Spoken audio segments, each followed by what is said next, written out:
I'll just keep myself muted. 10-4. We're recording. I got it pulled up, so go ahead whenever you're ready. Good morning, everyone. Clint McLaughlin here with Midwest Market Management. It is Thursday, May 22nd. We're getting to the end of the month here. Just drove down to Central Iowa office here from Northeast Wisconsin. It was a cold, wet drive on the way down here yesterday. The minor ponding along the way, but nothing super extreme anywhere along that route. It's about a 5-hour drive there. So pretty good stretch of road, a lot of it through Central Iowa. And as I mentioned, there was some light ponding, but nothing overly drastic.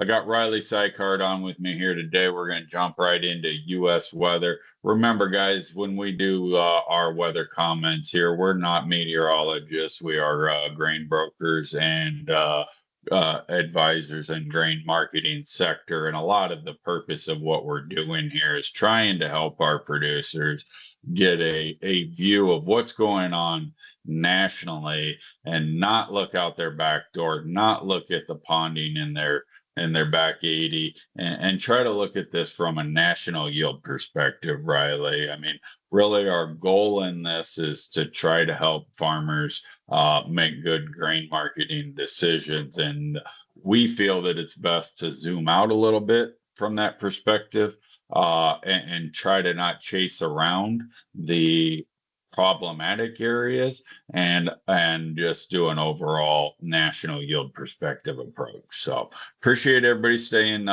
tuning in here this morning. Riley, what have you got for us today? Yep, hop right into this here. Skipping past planning progress because obviously that doesn't change until next Monday. So starting out here with temperatures, next 1 to 5 days, northern areas, stuff in the 60s. One area that's kind of interesting in South Dakota, stuff in the 50s. I haven't heard any frost concerns yet during the overnights. Have you?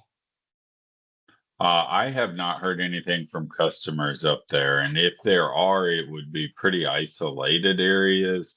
And, no, there's a lot of time for things to change. But any damage that got done in isolated frost areas up there would be exactly that. Very isolated, very small areas. And the 3 to 6 inches of rain they've had over the 2 weeks last week or so would easily more than offset the losses in the low-lying areas that got attacked by frost. I personally haven't heard of any yet. Gotcha. I hadn't either. So for right now, I'm going to say not really any concerns with the temperatures, especially when you move into the 6 to 10 day. Stuff's supposed to start heating up. Pretty much the entire corn growing area other than Ohio's in the 70s. And for stuff that's coming out of the ground or already out of the ground, 70-degree weather is definitely nothing to be upset about. So 6 to 10 day, definitely looking a lot better.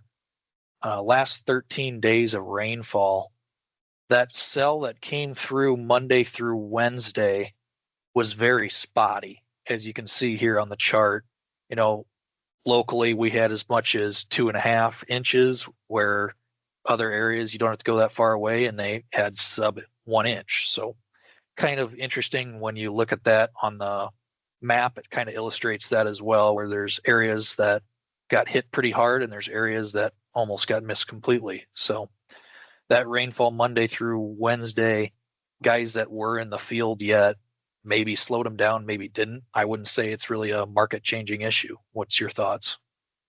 No, and actually, I do want to take a moment here to focus a little bit on the drier areas. It just seems like that, Western Kansas, western half of Kansas is struggling, and this map here has some pretty good coverage across most of Nebraska. But and again, the purpose of this is to not zoom in on isolated areas. But I do have some customers in that southern Nebraska area where these holes are. And when you zoom in on those maps, further in, those pockets are bigger than you think. So there are some guys out there that are suffering from lack of rain. Now, a lot of Nebraska is irrigated, but there's a lot of dry land out there as well. So definitely have some issues out there, but overall, from a national yield perspective, again, we're talking about some pretty isolated areas in here. Yep, overall stuff being well received right now, especially, last week that big system came through the Dakotas, and we've mentioned this before, but the amount of good that did for so many farmers up there and the national yield, when you think about that in this perspective, anything that got over rained and to the point of replant got more than doubled down by the amount of acres that got well needed rain. So important to think about that on the national level as well. Moving into surface soil moistures, these update on Tuesdays. So this is more from the Tuesday timeframe. That Monday through Wednesday rain hasn't been fully calculated into the surface soil there for the eastern half of Iowa and then Illinois. So have to wait and see what happens there. But overall, not really big changes there. One thing that is new, drought monitor map. Top half of Illinois is actually a little drier than I would have guessed, but far from any concerns there. The one state to really look hard at is Nebraska. Like you mentioned, that cell just dipped down into there. So maybe some of that will get relieved next week. That'll be important to keep an eye on there. So anything you want to add to that, Clint? No. Appreciate the insight there. Gotcha. So moving into the 1 to 5 day here, kind of going off of what you just mentioned, Nebraska looking to catch some more rains to help them out. They definitely are in need of it. Even some of Kansas looking to dive into that. And then southern Missouri looking to get hit pretty hard. That region's had quite a bit of rains. So right now I'd say they're either well watered or maybe even almost too much. And that sounds weird to say for that region. When it rains, it pours, does it not? By golly, that region just cannot miss a rain. That's a tough area for them, particularly that western Kentucky, southern Illinois area. Looks like Indiana's praying to miss some of this. But yeah, that region down in there has just been the magnet for the rains this year. And that will be interesting to see on planning progress next week to see if they are behind or if they've caught up. Kind of something that's important to watch, even from the market perspective, because that could see a bit of a reaction. So 1 to 5 day looking like that. The 6 to 10 days finally allowing a period for that eastern corn belt to potentially dry up a little bit. Maybe guys that need to finish up their crops, or even if they haven't turned a wheel yet, maybe this could finally open up a window for them to get the crop in. So at that point, we are looking at the last couple days of May. So yeah. And also, guys, look at the giant amount of real estate from the Dakotas, down through Iowa, Minnesota, Wisconsin, Northern Illinois, Missouri. In my opinion, this is exactly what we need. I mean, that is a lot of region that's going to be drying out and warming up. And that is, if you could go to the dial and change the dial, you would warm it up and dry it up right now. So this is exactly what we're looking for here going into the end of May. Quite frankly, a lot of this real estate will be absolutely just fine and more than likely benefit from really no rain until the middle to the end, towards the last, 3rd of June, somewhere in there. We would be in plenty good shape to just dry out and warm up. So overall, looking like we're in a pretty good spot. The 1 to 13 day, putting that all together. Not really anything unexpected there, exactly what we just showed.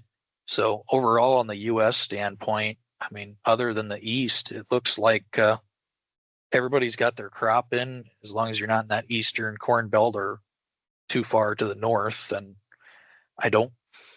next couple weeks, not really anything to be concerned about.